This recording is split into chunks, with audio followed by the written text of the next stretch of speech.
As a PhD student or postdoc in the humanities and social sciences, one of the many common career paths you are likely interested in is the tenure track faculty pathway. If you have only ever considered this career path as your next professional step, then I would encourage you to explore some of the expanded career paths that value a PhD to make sure that you've identified the best career path for your skills, interests, values, and personal life realities. I'll talk about one way to do this in this video. If you are currently committed to applying for faculty jobs as one of your possible career paths, then this video will provide an overview of what this process looks like, what you should be doing along the way, and what resources are available to you to make the most of your application. We'll cover these topics during this video so that you have a good foundation to continue engaging with advisors from career services, faculty, and staff from other student services on campus to prepare for this process. I'll be moving quickly through this video, and you're welcome to watch it all at once and return to it as necessary. I will also provide a few points where you can pause and ponder a question or two that I'll be asking. It is actually really helpful to answer some of these questions out loud so that you can actually hear your own answers. This will be helpful as you begin to think about some of the questions you have about where to focus your efforts as part of the job search process. Of course, if you're in a public situation, I can see why answering out loud won't seem like a good idea. But if you do have the time and space to respond, then you'll find that coming up with and verbalizing your answer will help you engage in the process much more effectively. This video isn't designed to answer all the questions you are likely to have, because one of our goals with providing these videos is to get you to make an appointment with one of the advisors on the graduate student and postdoc team at Career Services. This is my team, and we're excited to meet with you. You all have unique backgrounds, experiences, and research areas, and so you all have unique career questions and goals. You'll find our one-on-one sessions to be the most helpful resource that we can provide. Now, if you happen to have a quick emailable question about anything that I'm covering in this video, and if you're a Penn student, postdoc, or alum with an active Handshake account, then you're welcome to email me directly. Just use this as your subject line, and I'll respond with an answer, and with additional encouragement to schedule an appointment with us as well. Okay, we're going to be looking at the process of applying to faculty jobs in this video. And for many of you, this involves several very active, immediate steps in terms of writing your application materials, going on interviews, whether those are virtual or in person, presenting your work in a job talk or doing a teaching demonstration, or both, and then hopefully receiving an offer and being able to negotiate. If you get an offer, negotiate, and then accept it, the tenure track process continues on. There is the first 6 months that are oftentimes very hectic as you work on establishing your research that needs to take you through the next 6 or more years, in addition to new courses that you may be expected to teach. After the first 6 to 12 months, faculty tell us that you'll get into a better rhythm and that everything becomes a little bit more manageable. If you pass your 3-year tenure review and impress the 6-year committee that your research, teaching, service, and general scholarship is excellent, then you get tenure, become an associate professor in many cases, and get a much fancier seat at the faculty table on campus. Beyond this lies the ultimate goal of becoming a full professor, and the additional administrative and committee duties that are often associated with this. And look, you managed to do all this at a single change of clothes. Not bad. We are actually going to start at the end of this process for this video, because in order to position yourself as an ideal candidate for a faculty job, you have to create a very clear narrative about why you want this job and what you will bring to this role at different types of institutions. So we can start with the simple career exploration question. Is this what you want? Go ahead and verbalize your answer, which I suspect will be something along the lines of, yes, of course. And so my next question is slightly harder. Why do you want to be a professor? If you can, pause for a moment and answer this question. There is no right or wrong answer to this, but here are some common responses. You probably have more to add to this list. As you position yourself to be effective in your faculty application process, consider doing a self-assessment of your skills, interests, and values to create a more comprehensive list that not only highlights what you want from the role, but that also identifies what you can bring to this role. How do your experiences, your knowledge, your research and teaching skills bring value to a department or institution? You can start here by setting up a free Imagine PhD account and using this to perform a self-assessment.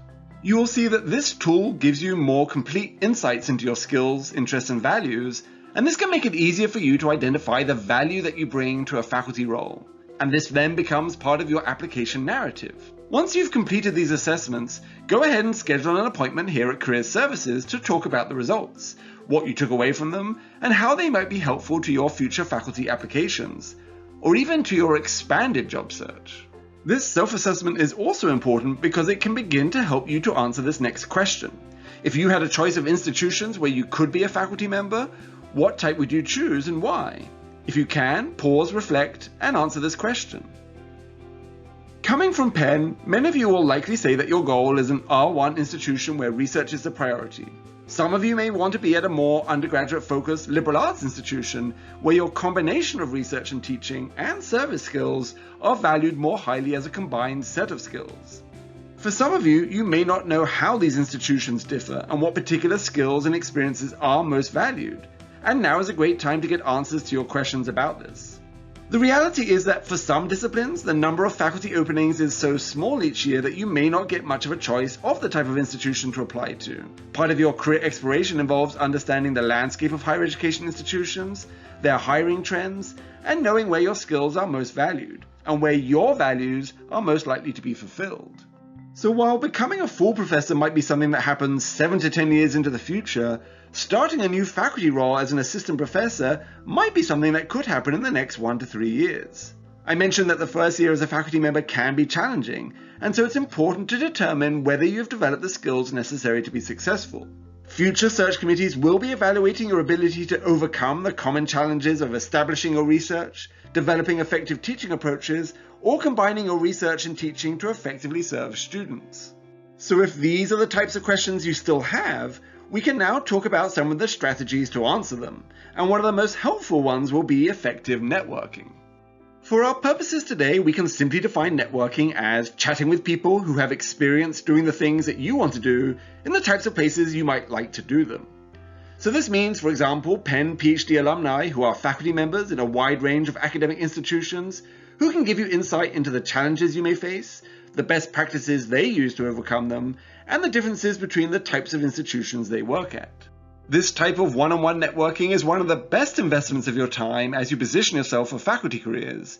And if you haven't taken the opportunity to connect with alumni, then this can be a great action item to take next, and will provide you with a wealth of information you can immediately use as you are writing cover letters, updating your CV, creating research statements, teaching philosophies, and diversity statements.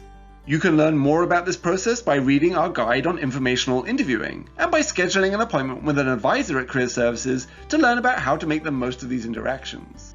And finding people to reach out to couldn't be easier using a tool like LinkedIn, because the keyword professor is almost exclusively connected to faculty roles in higher education, at least in the US.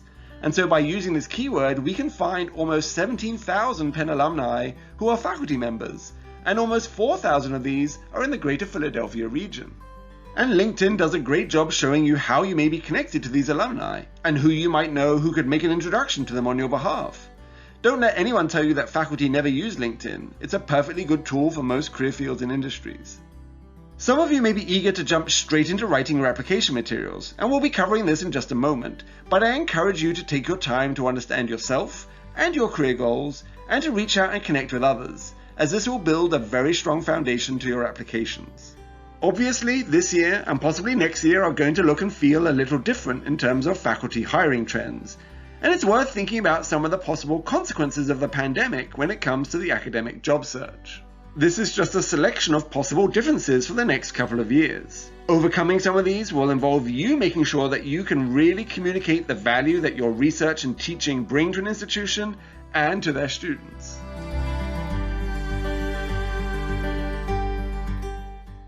Now let's take a quick tour through the application materials you'll need for a faculty job search, and some of the resources that you can be using to help you. These are the main documents that you can be working on that are relevant to most faculty applications you'll be making. The CV addresses every aspect of your experience, and so connects to each of these other documents. Many research-focused institutions will ask for publications or chapters, depending on your field. Research statements typically address your past, current, and future research goals. Your teaching philosophy helps the reader understand how you teach and why, and the diversity, equity, and inclusion statement is commonplace in almost all job descriptions these days.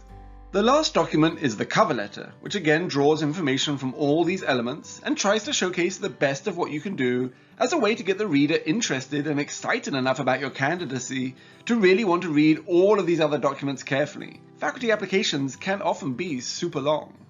So here's a question for you. Which of these documents can and should be customized for each application that you make? If you can, pause and answer this question. And the answer is, well, it depends on who you talk to be honest. However, the more you adapt your content, your tone, your emphasis, or your focus to align with what you have learned about the types of institutions you're applying to, the more likely your materials are to resonate with your readers. This doesn't mean changing the nature of your future research or the foundation of your teaching philosophy to fit a specific university, but it may mean talking about your future research plans in slightly different ways, or highlighting aspects of your teaching a little differently. While the cover letter is the easiest document to create a customized narrative with, each of these documents can be adapted in subtle but important ways if you want to do so.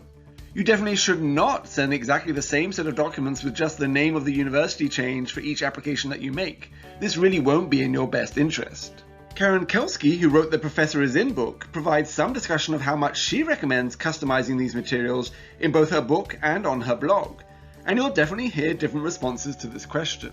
While we're talking about Karen Kelsky, you can access 3 hours of her webinars for free by taking advantage of Penn's subscription to the National Center for Faculty Development and Diversity. Go ahead and activate your account after selecting the University of Pennsylvania, and you'll be able to navigate to her 3-part series on navigating the academic job market. This will provide great additional insight for you. The CV is your one-stop shop for all of your scholarly experiences. Here are the main sections you can consider in your CV. There are discipline-specific approaches to the way information in these sections might be presented, but there's also some flexibility in terms of how you want to present yourself to a search committee. This is a two-dimensional version of yourself, and so you should feel confident that it accurately expresses your scholarly and professional identity. Don't just look at your advisor's CV and copy the style they use. Your advisor isn't currently looking for a job, and so all they're doing is collecting information and storing it in their CV, not curating it to make a meaningful narrative about scholarly contributions that would be relevant and tailored to a specific audience looking to be impressed and excited by their work. Your understanding of the job description and the institution's goals and mission can help you create a tailored version of your CV that makes an effective selling point. For examples of how to match your CV and cover letter to a job description, set up your free Imagine PhD account and look under the Apply section of the Faculty Job Family Resources. You will find a couple of examples for research-focused faculty roles and for teaching-focused faculty roles to give you ideas for how you may want to format your materials and what type of content is helpful. Many institutions will ask for some research-related document in many academic disciplines.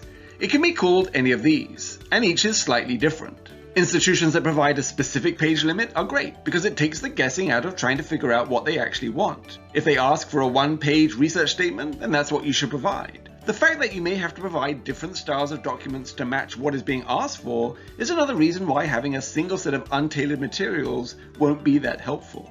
In general terms, the research statement provides insight into what you have accomplished with your previous research, why your current research is important and impactful, and what you see as your future research plans that will see you through the next 6 years and tenure.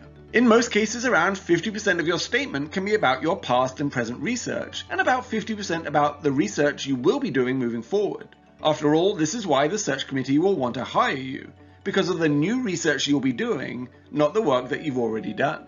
To be successful at showcasing the impact of your research, it is helpful to try to answer these 2 key questions. If you can, pause the video and write out a couple of sentences to answer them. If you have written something down, go ahead and read your answers out loud. Does this sound convincing to you yet? Or do you need to think more about the narratives you can use to get other scholars excited by your research? At research-focused institutions, search committees will want to know that you can successfully lead research that is impactful in your field, without support from other faculty or your current advisor, and they may be looking for some or all of these other factors. Of course, for teaching-focused institutions, they may not even ask you about your research. If they do, this is a wonderful opportunity to show how your research makes you a better, more engaging teacher and mentor. The teaching-focused document requested by search committees can also be called different things, and here are some examples. Getting feedback from the Center for Teaching and Learning as part of creating any of these documents can be very helpful, and so make sure to reach out to advisors there as you're working on your draft. In general terms, you don't actually have to have taught to have a good teaching philosophy. What you have experienced as a student, as a PhD candidate serving as a TA, or watching other faculty teach, and even what you've taken away from informal mentoring can all be experiences that you can leverage as part of your teaching narrative. And while the document may sometimes be called a teaching philosophy, it is important not to let the document become too philosophical. The most interesting versions of these documents are a combination of philosophical ideas and real-life examples you can point to that illustrate these ideas in action. The adage, show, don't tell, is appropriate here. So within this document, your philosophy might be fairly static, but the examples that you can use to illustrate your teaching approaches in action might differ depending on the institution that you're applying to, their students, and their own institutional teaching philosophy. This is another opportunity to customize. As institutions continue to work towards teaching, research, and academic service that promotes diversity, equity, and inclusivity, search committees very commonly ask for a diversity statement, either as a standalone document or as a narrative integrated into the cover letter. A one-page statement is usually a good goal to aim for, and one way to frame your own experiences in these statements is to first look at the diversity pages and initiatives of the institutions that you are applying to. These may give you a sense of what is already valued at the institution, examples of academic programs and initiatives that are already in place, and will help you address how your experiences, perspectives, and training can be successfully integrated into your role as a faculty member. And then finally, we have the cover letter. In general terms, the cover letter highlights the best parts of the research, teaching, and diversity statements into a single cohesive narrative, while at the same time answering the question, why do you want to be a faculty member here, in the final paragraph of the letter. If an institution doesn't ask for the other documents we've just reviewed, then the cover letter needs to work a little harder to showcase your research, teaching, and service experiences, and so leave the reader with a clear picture of you in their mind after reading your letter. If you can predict that a search committee may have questions about your application, then the cover letter can be a place where you convince the committee that this is not a concern. These are examples of the types of questions that could be answered as part of a cover letter. You can find plenty of information and advice about all of these documents on the Career Services website. Take a look at these and then go ahead and schedule an appointment with us. Now let's touch on interviews briefly. Whether virtual or in person, getting an interview invitation from a search committee is a great opportunity to put your various narratives into action about the value that you can bring, and how this aligns with a particular institution's missions and goals. Don't forget that you can schedule a 1-hour mock interview with us at Career Services when you have an interview scheduled, and we're happy to talk about interviewing strategies with you in our general appointments as well. There are many different styles of interviews for academic positions, but most will include some of these elements. And as you position yourself for a successful interview, you'll definitely want to have good answers to these types of questions. Meet with an advisor at Career Services to talk through some of the ideas you have to prepare answers for these. Perhaps the most challenging type of interview scenario that students often face is during one-on-one meetings with faculty members, where the only question the interviewer asks is, "So what can I tell you?" or "Do you have any questions for me?" If you end up just asking 30 minutes worth of questions, you run the risk of not leaving much in the mind of the faculty member about you, since they did all the talking. In this case, you have to master the art of asking a question that promotes an answer that you can then respond to with some information about yourself. This way, you'll leave information about you in their mind that will help them potentially advocate for you as a candidate.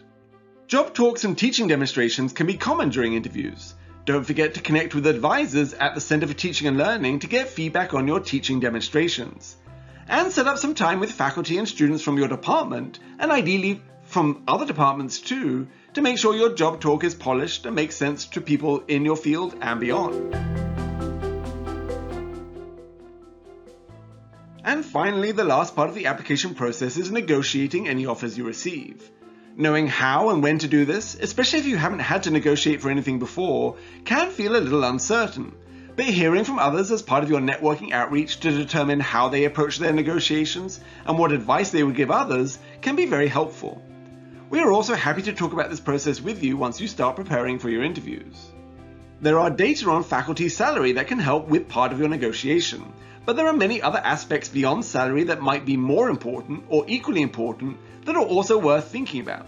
Ideally, the items you negotiate for can help to support your successful progress along the tenure track, and so they can often be framed as being mutually beneficial for you and the institution. Of course, you may not get an offer, especially this year. This can be hard because in many cases there is absolutely nothing you will have done wrong. You won't have made any mistakes, you will have great research experiences, publications, teaching awards, and so on. Sometimes it simply comes down to there being too many great candidates for not enough positions. While this can be very frustrating, the steps you can take throughout your PhD or postdoc to understand the expanded range of career options that also align with your skills, interests, and values will ensure that you have options you can pursue even if you choose not to go back on the job market for another year. We are very happy to talk about this career exploration process. And so we will end where we began, with a focus on combining a healthy dose of career exploration with an effective faculty job search process. Creating a strong network of contacts within and far beyond higher education will be one of the best ways to present yourself as a strong candidate for faculty positions, or as an adaptive professional whose PhD experiences and broad range of transferable skills bring value to roles in other career fields and industries.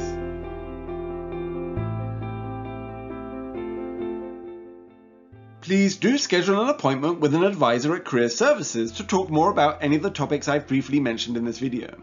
You can do this through our Handshake platform. And feel free to email me if you have a quick question that I can answer for you. We look forward to working with you.